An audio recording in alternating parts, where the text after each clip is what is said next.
Olá, este é o programa Prova Final, uma parceria entre a TV Justiça e a Rede de Ensino Luiz Flávio Gomes.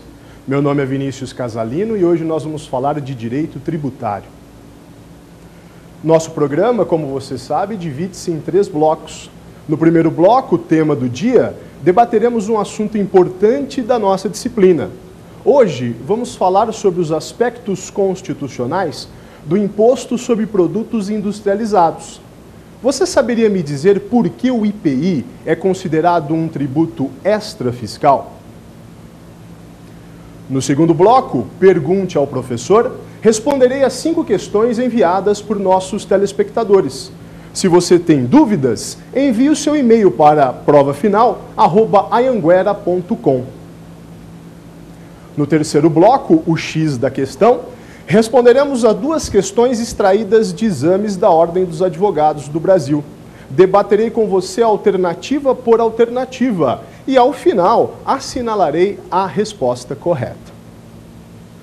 O programa Prova Final não se dirige apenas àqueles que estudam e se preparam para concursos públicos. Se você gosta da disciplina de Direito Tributário e quer aprofundar o seu conhecimento na matéria, fique conosco. Eu volto com você para o nosso primeiro bloco, tema do dia.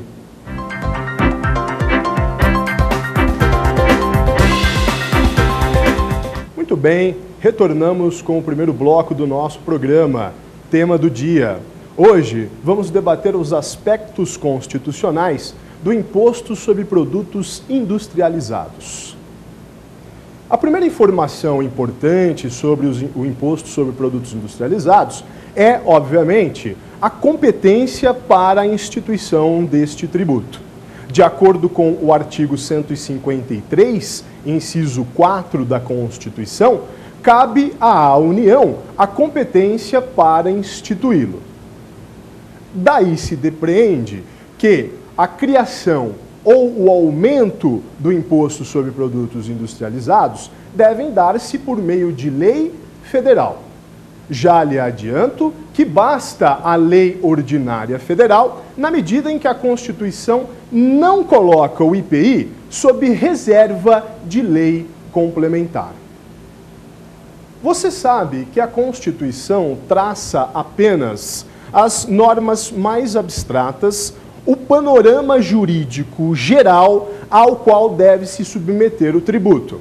A Constituição não desce a pormenores, de maneira que a especificação quanto ao fato gerador do IPI, bases de cálculo, alíquota e etc., nós encontraremos na legislação infraconstitucional. Se você se deslocar ao Código Tributário Nacional e às demais leis federais de regência, você encontrará a concretização do IPI. Hoje, contudo, o nosso objetivo é apenas a análise do texto constitucional. Vamos verificar quais são as prescrições, quais são as determinações da Constituição no que tange ao IPI. A primeira informação para a qual eu lhe chamo a atenção é quanto ao âmbito constitucional do tributo. O que significa âmbito constitucional do tributo? Significa a materialidade sobre a qual o legislador federal tem autorização para tributar. Quando pensamos em imposto sobre produtos industrializados, a Constituição está, obviamente, fixando um aspecto material previamente ao legislador. O que é que eu estou querendo dizer com isso? Que o legislador federal, o legislador que pertence à União, já deve amoldar-se, deve respeitar este parâmetro. Note-se que no caso do IPI, a materialidade não é a comercialização do produto. Esta materialidade, a comercialização, a circulação do produto, vincula-se à hipótese de incidência do ICMS, que, como você sabe, é de competência estadual e do Distrito Federal. No caso do IPI, a materialidade, o fato sobre o qual deve incidir a lei, é a industrialização do produto. É claro que esse produto estará sujeito a um negócio jurídico. É claro que esse produto estará sujeito à futura circulação. Mas eu peço que você tome cuidado. São aspectos materiais diferentes. Industrialização do bem, industrialização do produto, IPI. Circulação do bem, transferência da titularidade jurídica do produto, ICMS. Ok? Muito bem. O artigo 153, parágrafo 3º, inciso 1, determina que o IPI deve ser seletivo em função da essencialidade do produto. Nós temos aqui duas categorias que devem ser analisadas com cuidado para que você não as confunda na hora da prova. Uma coisa é a seletividade, outra coisa é a essencialidade. Seletividade é um mecanismo para a fixação das alíquotas de um determinado tributo. No caso, obviamente, estamos falando do IPI. O que é que a seletividade determina? Qual é a sua prescrição enquanto regra constitucional? Que a alíquota do tributo deve variar de acordo com a característica do objeto sobre o qual incide o tributo. No caso do IPI, o mandamento da seletividade determina que as alíquotas devem variar conforme as características do produto que será industrializado. Dependendo da característica do produto, a alíquota será maior ou menor. Você consegue perceber, então, que apenas o mandamento da seletividade é insuficiente. A Constituição deve sempre agregar um critério para que a seletividade tenha sentido. No caso do IPI, o critério adotado é a essencialidade do produto. O que significa isso? Significa que, quanto mais essencial um produto, menor deve ser a sua alíquota.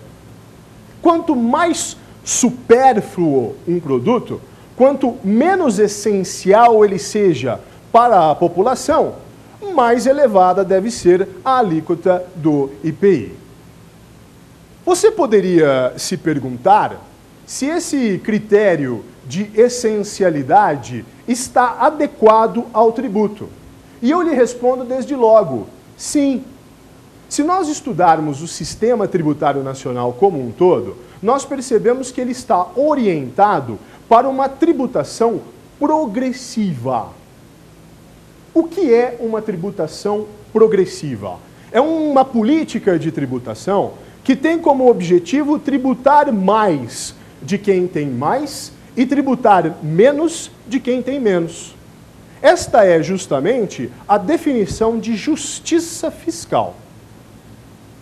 Quando a Constituição determina que o IPI deve ser seletivo de acordo com a essencialidade do produto, ela está imbuída deste objetivo: fazer com que os produtos mais essenciais, aqueles que são mais necessários para a população de baixa renda, tenham uma alíquota menor. Já os produtos menos essenciais, aqueles produtos que tendem a ser supérfluos, que são consumidos pela população de mais elevada renda, estes devem ter as alíquotas elevadas. Um exemplo clássico do que eu estou falando aconteceu dias atrás, quando o governo federal baixou um pacote de medidas reduzindo as alíquotas do IPI que incidem sobre produtos da cesta básica. Nada mais justo e nada mais constitucional. Por outro lado, se você tomar a alíquota para o cigarro, por exemplo, você verá que ela é extremamente elevada. Ora, o cigarro, além de ser um produto supérfluo, é um produto que comprovadamente faz mal à saúde. Daí porque as alíquotas do IPI são bastante elevadas para este produto. Você deve estar pensando, como é que o governo controla? Como é que o governo sabe exatamente que produtos devem ter quais alíquotas? Existe um instrumento que se chama TIP, Tabela de Incidência do IPI. Essa tabela é uma tabela produzida pelo governo federal e ali você encontra a relação de alíquotas que devem incidir sobre os produtos que são industrializados em nosso país. Você verá que, como regra, os produtos mais essenciais têm uma alíquota menor. Os produtos supérfluos, menos essenciais, têm uma alíquota maior. Ok? Muito bem. O artigo 153, parágrafo 3º, inciso 2, determina que o IPI será não cumulativo, compensando-se o tributo que é devido em cada operação com o valor que foi cobrado nas operações anteriores. A não cumulatividade é uma regra adotada pelo texto constitucional toda vez que ele busca disciplinar aqueles tributos que incidem em cascata, aqueles tributos que repercutem na cadeia econômica. Vinícius, o que é um tributo que incide em cascata? É aquele tributo que é cobrado em várias operações, em vários contratos, em vários negócios jurídicos que são consecutivos, tem origem na indústria que o produz e termina no consumidor final. Imagine, por exemplo, a indústria automobilística. Nós sabemos que existem uma série de produtos que são produzidos antes de chegar à montadora. São aqueles produtos que ingressam como insumos e matérias-primas para a construção dos veículos. No momento em que eles chegam na montadora, eles se submetem à nova industrialização. Então, o IPI que já incidiu uma vez, incide novamente. Quando a montadora vende este veículo para a concessionária, há uma nova incidência de IPI. Perceba, então, que alguns tributos, como o IPI, como o ICMS, incidem ao longo da cadeia produtiva. Se a Constituição permanecesse em silêncio, você há de concordar comigo que em cada operação haveria a incidência de um IPI e o valor recolhido ingressaria no valor final, no preço final do produto. Este preço final, por sua vez, seria nova base de cálculo para outra incidência do IPI. No final das contas, o imposto sobre produtos industrializados teria incidido por toda a cadeia econômica e ele seria cobrado com base num valor que já contava com uma incidência prévia.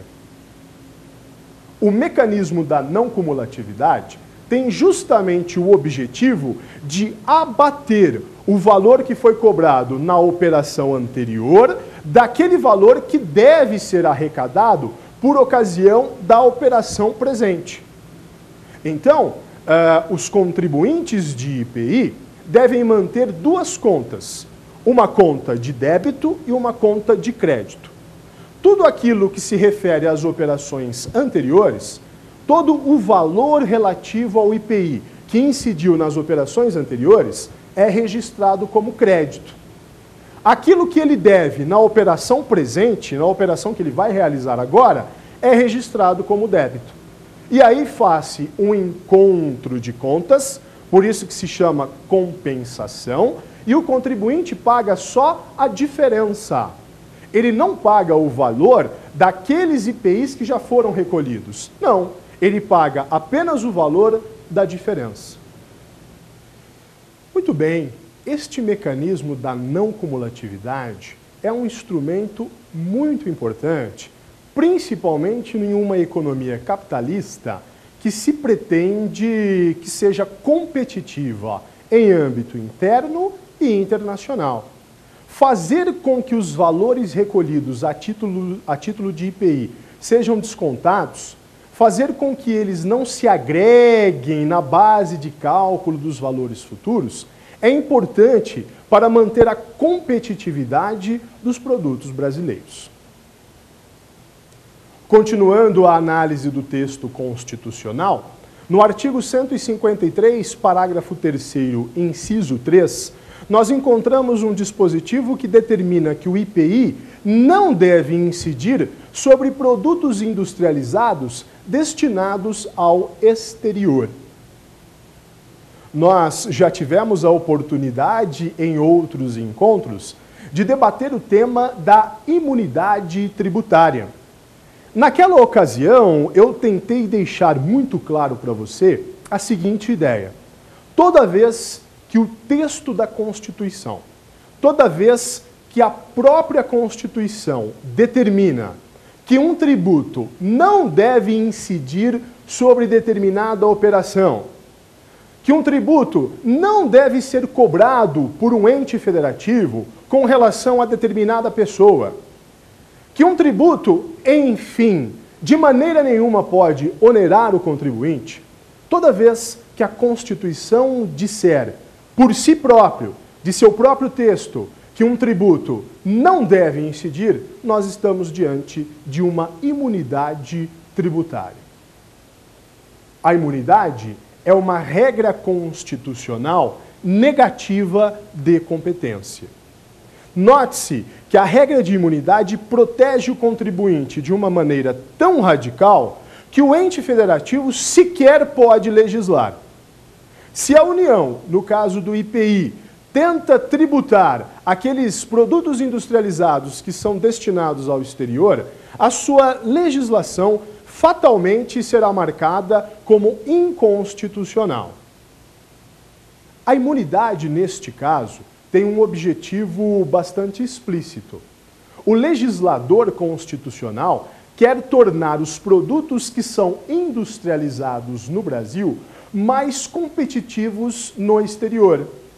Na medida em que proíbe a incidência do IPI, não em qualquer produto industrializado, mas apenas naqueles que são destinados ao exterior, o legislador constituinte tem como objetivo fazer com que a economia brasileira possa concorrer em pé de igualdade com as outras economias, em especial dos países em desenvolvimento. China, Rússia, Índia e assim por diante. Nesse caso, nós temos uma imunidade específica, porque ela colhe uma situação particularizada. Todo o contribuinte que proceder à industrialização de produtos que tenham como objetivo a exportação está protegida por uma imunidade. Uma questão interessante que pode ser levantada num concurso, quem sabe até em uma segunda fase, é saber se esta imunidade é uma cláusula pétrea. Você sabe que existe uma discussão na doutrina e na jurisprudência sobre saber se as imunidades, uma vez que proíbem o exercício da competência para algumas situações específicas, estariam dentro do rol de garantias e direitos fundamentais dos contribuintes. Nesse caso, nós estaríamos diante de cláusula pétrea e, portanto, a imunidade não poderia ser revogada por emenda à Constituição. A doutrina entende que esta imunidade do IPI não se refere a nenhum direito e garantia fundamental do contribuinte e tampouco se refere ao equilíbrio da federação. Por isso, entende-se que esse dispositivo constitucional que assegura esta imunidade específica não é cláusula pétrea. A qualquer momento pode ser retirado da Constituição, obviamente, desde que seja por emenda à Constituição. Finalmente, de acordo com o artigo 153, parágrafo 3º, inciso 4, o IPI deve ter reduzido o seu impacto sobre a aquisição de bens de capital pelo contribuinte do imposto. Você deve estar se perguntando, Vinícius, o que significa bem de capital? Ora, você sabe que a industrialização pode atingir produtos que são consumidos pelo consumidor final, mas também podem ser industrializados produtos que têm como função produzir outros bens. Quer dizer, a industrialização pode se dar com relação a um bem cujo objetivo é produzir outro. Bens de capital são justamente aqueles bens cuja finalidade é produzir outros bens, estes, sim, endereçados ao consumo final. Vou dar um exemplo para você. Imagine uma máquina industrial cujo objetivo dela é industrializar, é produzir fornos para padarias. Aqueles fornos em que a padaria produz pães em larga escala, em escala comercial. Bom, aqueles fornos cujo objetivo é assar os pães, industrializar os pães, aqueles fornos têm que ser produzidos por outras máquinas, concorda comigo? Estas máquinas que produzem os fornos são produtos, são bens de capital. São produtos cuja finalidade, cujo objetivo é produzir outros bens, estes sim destinados ao consumo final. A Constituição Federal, nesse dispositivo específico, determina que a incidência do IPI deve ser amenizada, deve ter reduzido o seu impacto na tributação de bens de capital. Por que isso? Ora, os bens de capital são bens muito importantes em uma cadeia produtiva. Eles são fundamentais para que a indústria possa justamente cumprir o seu objetivo. Qual é? Industrializar produtos. Produzir tantos produtos quanto sejam necessários para que a economia do país possa se desenvolver. Quando a Constituição determina que deve ser reduzido o impacto do IPI sobre bens de capital, ela tem como objetivo diminuir a carga tributária que incide sobre a produção brasileira. Se você acompanha os noticiários que têm lugar cotidianamente na televisão, você consegue perceber que o setor industrial no Brasil vem encolhendo. É aquilo que os economistas chamam de desindustrialização. Como combater esse processo de desindustrialização, de exportação das indústrias nacionais para o exterior? Uma das formas de combater esse processo é fazer com que a carga tributária seja diminuída. Diminuindo-se a carga tributária, aumenta-se a margem de lucro das empresas, de maneira que elas optam por permanecer no Brasil. Assim, o artigo 153, parágrafo 3º, inciso 4º, cumpre um papel fundamental na desoneração da cadeia produtiva brasileira. Muito bem, senhoras e senhores, analisamos aí os principais aspectos constitucionais do IPI. Vimos que é um tributo, é um imposto de competência federal, de competência da União. Vimos que ele deve ser seletivo de acordo com a essencialidade do produto. Vimos que ele deve ser não cumulativo, compensando-se o valor devido com aquele cobrado nas operações anteriores. Vimos que existe uma imunidade específica para o IPI no que tange à industrialização de produtos que são destinados ao exterior. E vimos também, finalmente, que deve ser reduzido o seu impacto naqueles bens de capital. Bens que são adquiridos, bens que existem e que têm a função de produzir outros bens, outras máquinas, muito importantes na cadeia produtiva. Eu volto com você daqui a pouco para o nosso segundo bloco, Pergunte ao Professor, em que responderei as 5 questões enviadas por nossos telespectadores. Eu volto já.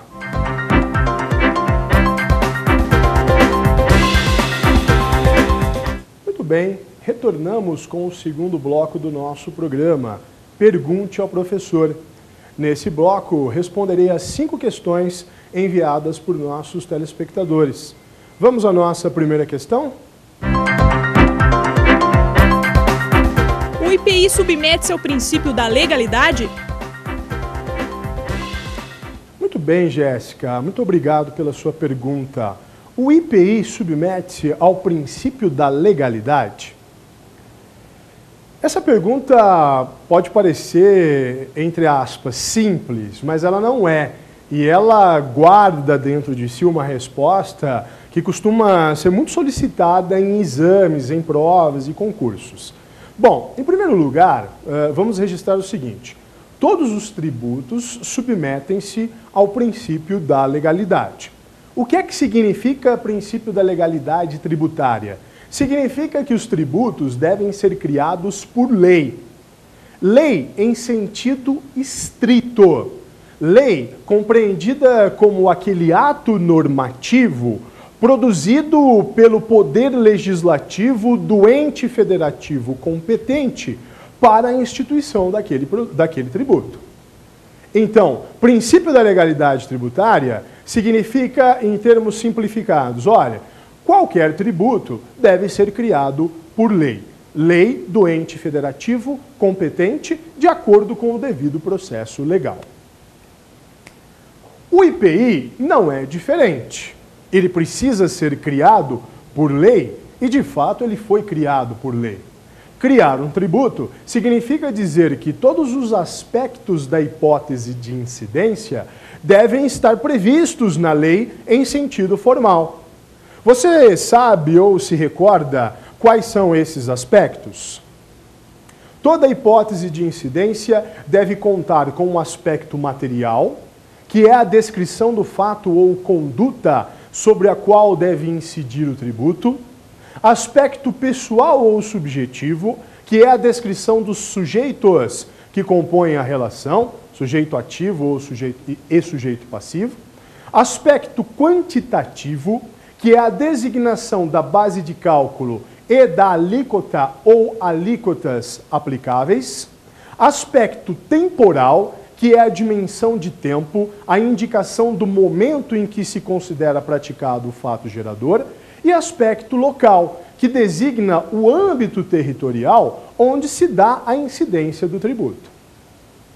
O IPI, obviamente, se submete ao princípio da legalidade. Nós já vimos que a União é o ente federativo competente, portanto, a lei federal que o instituiu, no caso um decreto, mas que na ocasião tinha força de lei ordinária, este decreto deve prever, como de fato previu, todos os aspectos da hipótese de incidência.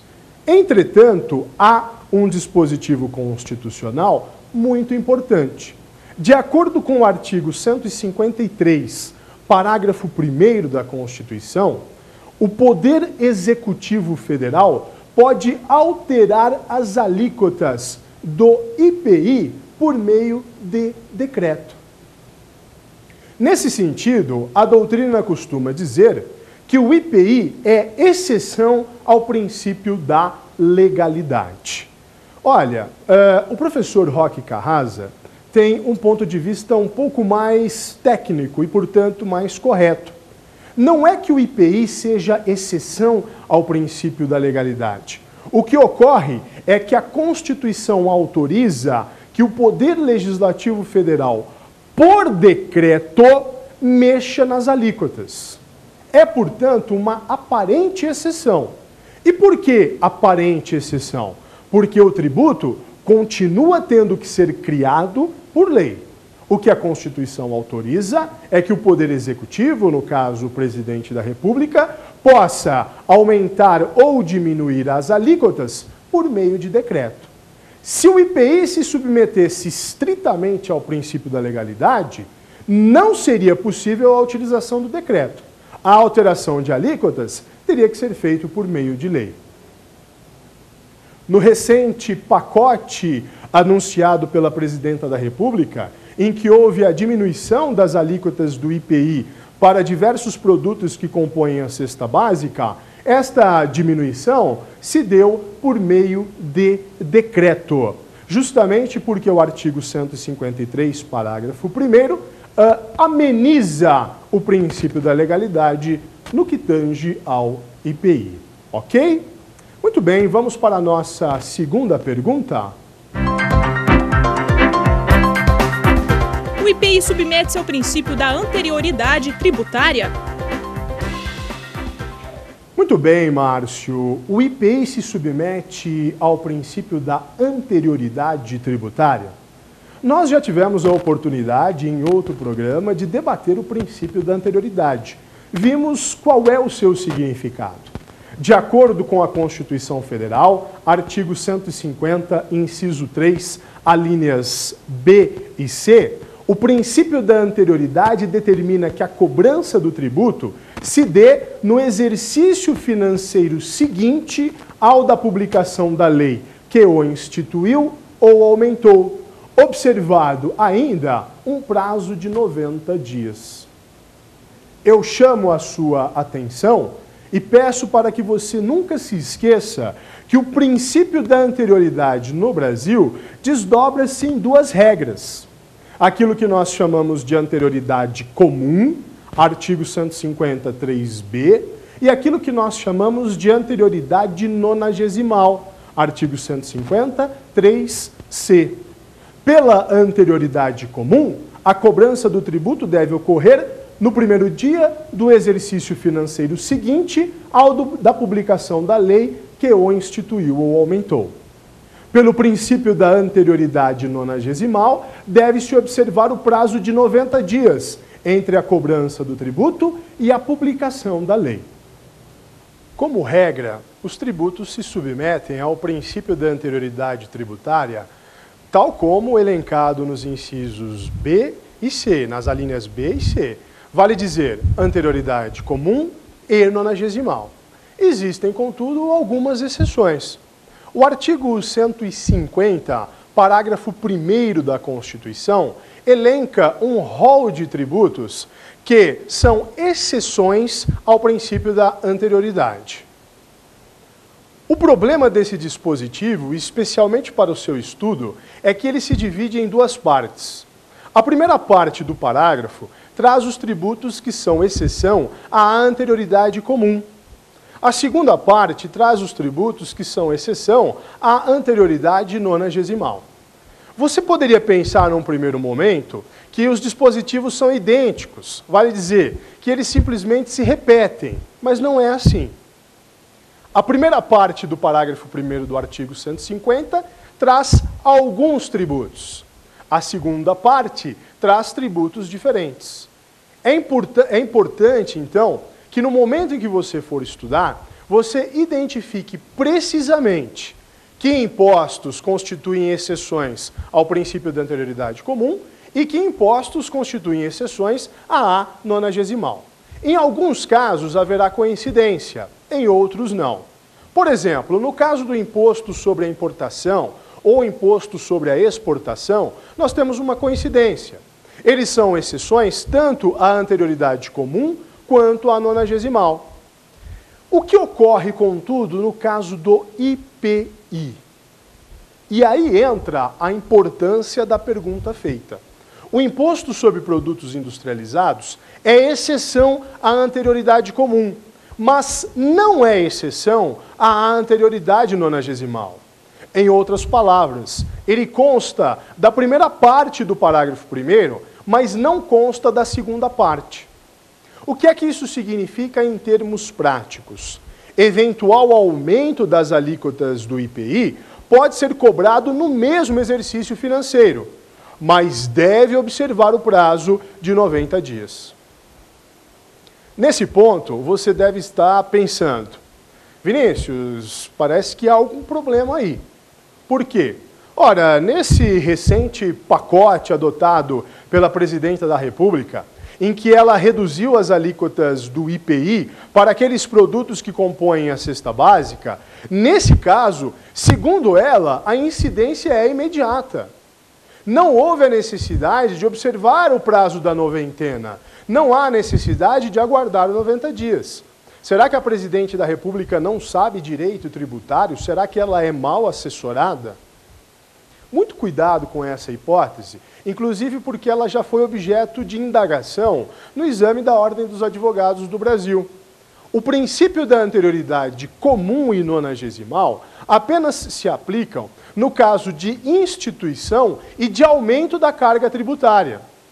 No pacote adotado pela Presidente da República, houve a diminuição das alíquotas do IPI. Quando há diminuição da alíquota, você percebe facilmente que há uma situação mais benéfica para o contribuinte. Nesse caso, não há obrigação de se observar o princípio da anterioridade comum e nonagesimal. Vale dizer, a diminuição de alíquotas tem incidência imediata. Perfeito? Muito bem, vamos para a nossa terceira questão. O que é crédito prêmio de IPI? Muito boa pergunta, Renato. Inclusive porque existe uma questão a respeito do crédito prêmio que foi recentemente solucionada pelo Supremo Tribunal Federal. O crédito prêmio de IPI era um crédito previsto na legislação ainda em vigor por ocasião das constituições que antecederam a Constituição de 88, vale dizer, a Constituição de 67 com a emenda constitucional de 69.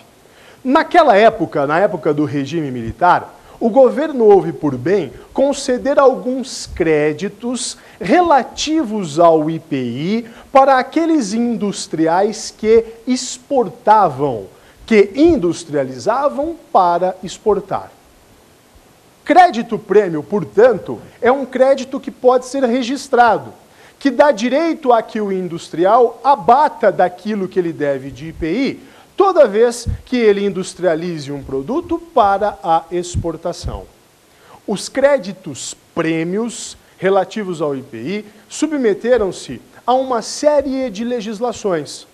A transição do regime ditatorial para o regime democrático, com a Constituição de 1988, implicou uma série de modificações na sistemática de concessão e de arrecadação de IPI nas hipóteses em que havia crédito prêmio.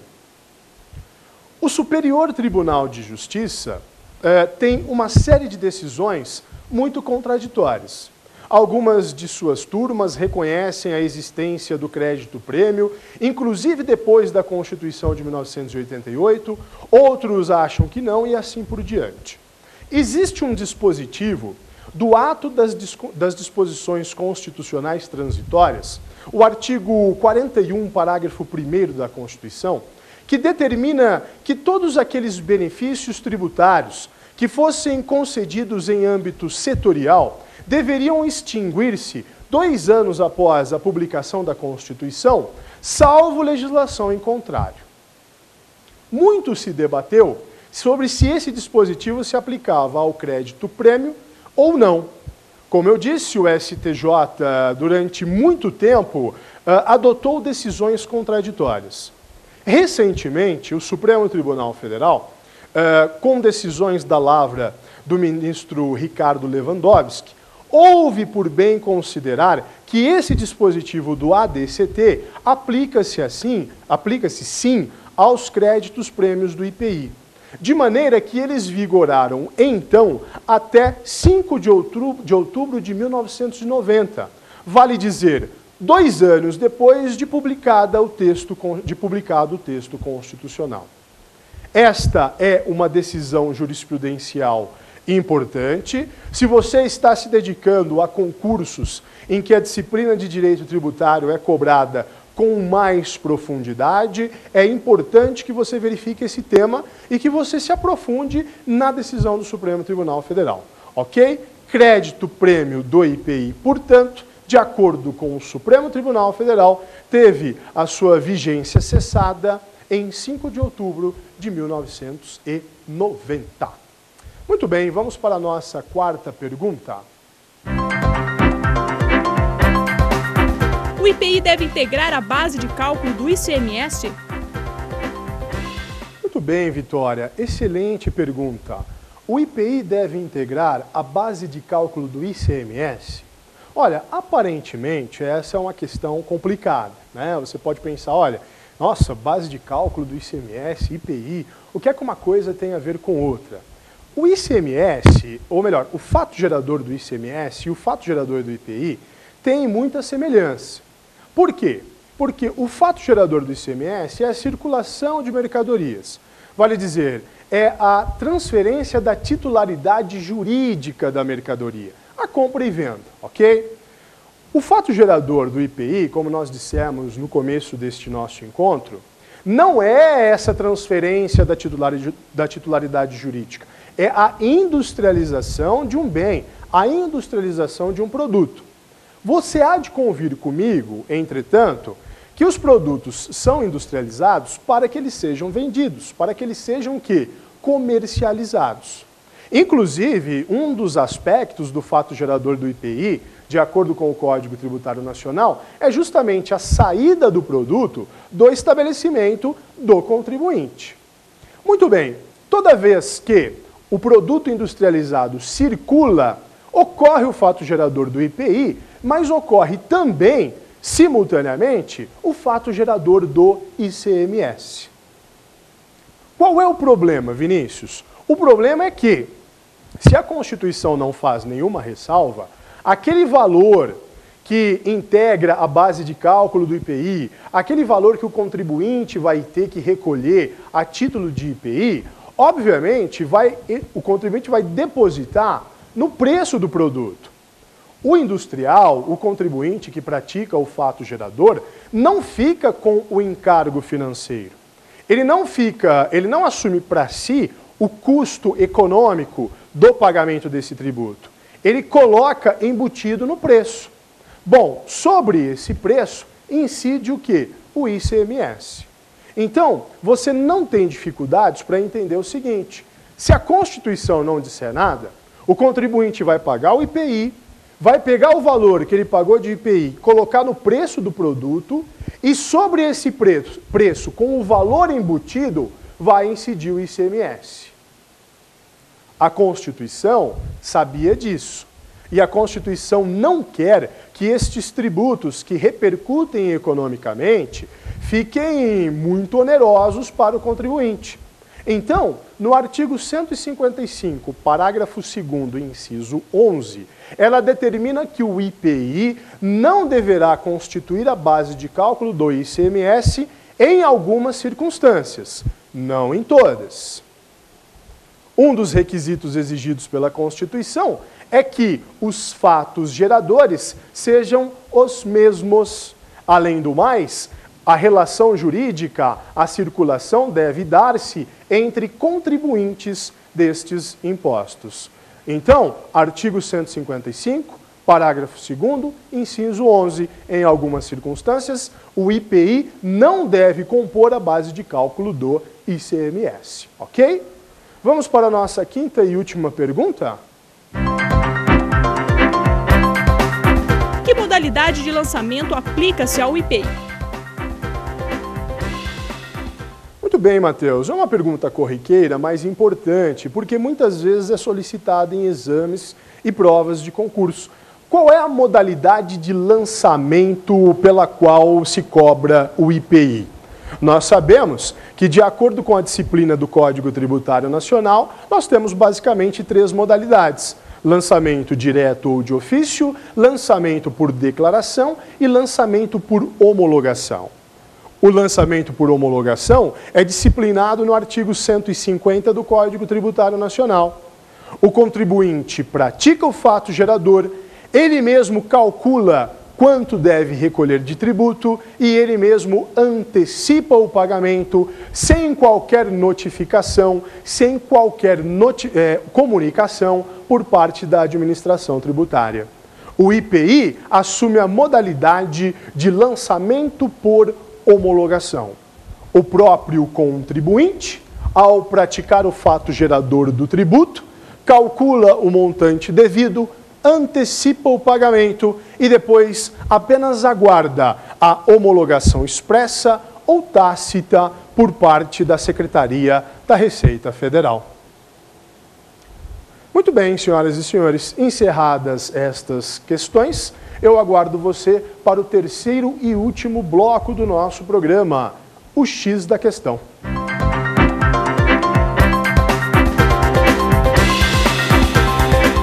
Muito bem, retornamos com o nosso terceiro e último bloco, o X da Questão.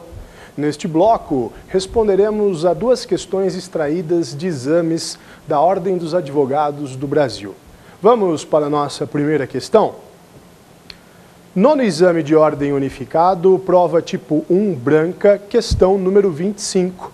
Acerca do imposto sobre produtos industrializados, de competência da União, assinale a afirmativa que contempla duas de suas características.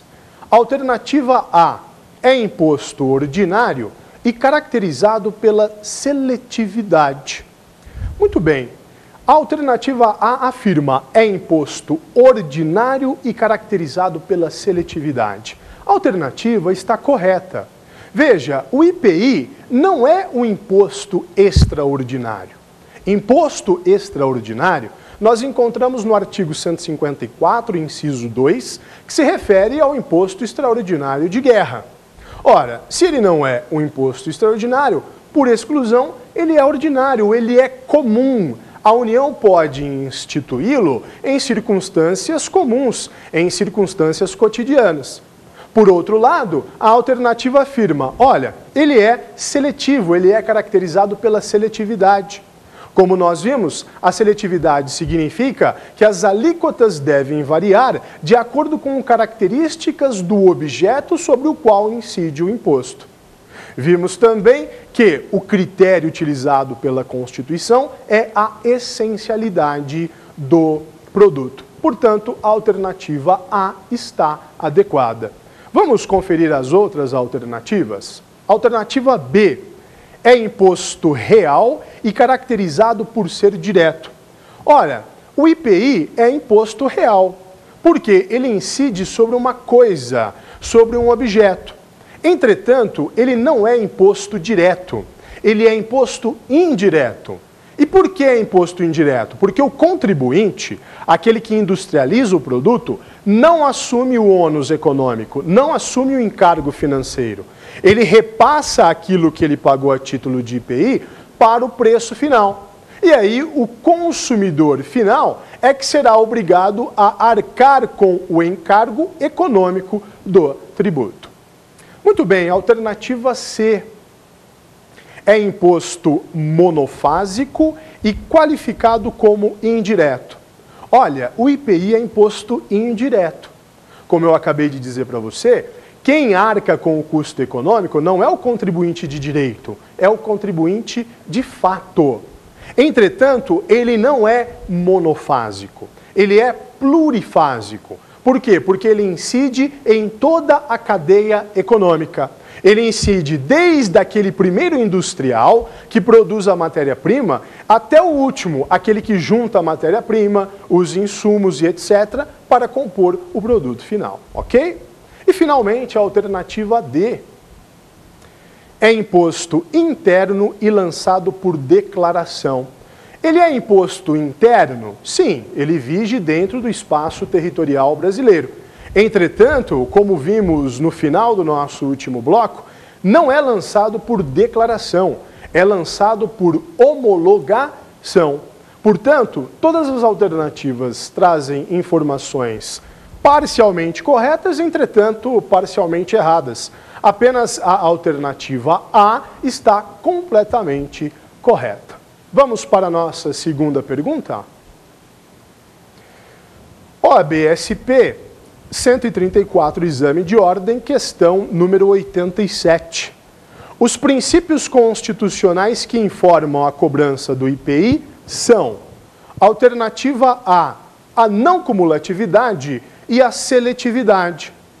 Muito bem, a alternativa A está adequada. Vimos que, de acordo com a Constituição, o IPI deve ser seletivo e não cumulativo. Seletividade, como vimos ao longo de todo o nosso encontro, significa que as alíquotas devem variar conforme a essencialidade do produto. Não cumulatividade significa que aquela quantia que foi recolhida nas operações anteriores deve ser descontada na operação presente, a operação em que vai haver a incidência do IPI. De maneira, então, que possa haver o desconto daquilo que foi recolhido anteriormente, de acordo com a incidência do tributo ao longo da cadeia econômica. Vamos ver o que é que diz a alternativa B de bola? A não cumulatividade e a progressividade. Muito cuidado aqui. A progressividade é um princípio muito importante no sistema tributário brasileiro. De acordo com a progressividade, as alíquotas devem aumentar conforme aumenta a base de cálculo. Contudo, a progressividade não é um mandamento constitucional para o IPI. Você vai encontrar a progressividade, por exemplo, para o imposto de renda, mas não para o IPI, ok? Alternativa B, portanto, errada. Vamos ver a alternativa C. A seletividade e a generalidade. Seletividade, sim, não é necessário mais comentá-la, já vimos a exaustão. Generalidade é um atributo ligado ao imposto de renda.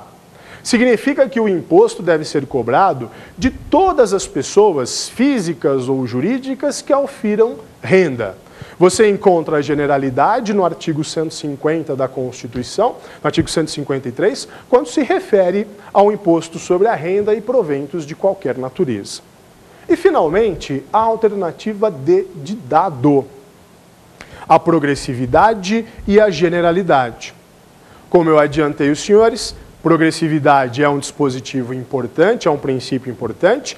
Generalidade também é um princípio importante, mas nenhuma dessas duas regras constitucionais diz respeito ao IPI.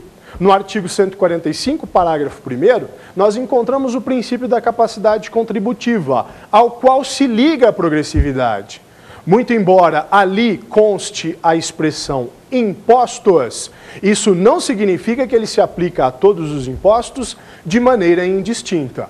Como regra, a progressividade está atrelada aos impostos chamados pessoais, ok? Muito bem, essa questão então tem como alternativa correta a letra A, não cumulatividade e seletividade. Senhoras e senhores, foi um prazer estar com os senhores nesse nosso encontro, no qual falamos sobre o imposto sobre produtos industrializados e seus aspectos constitucionais. Se você ficou com alguma dúvida, se você tem alguma sugestão, envie o seu e-mail para provafinal@anhanguera.com.br. Meu nome é Vinícius Casalino, você me encontra nas redes sociais, tanto no Twitter como no Facebook. Eu vejo você em nosso próximo encontro. Até logo!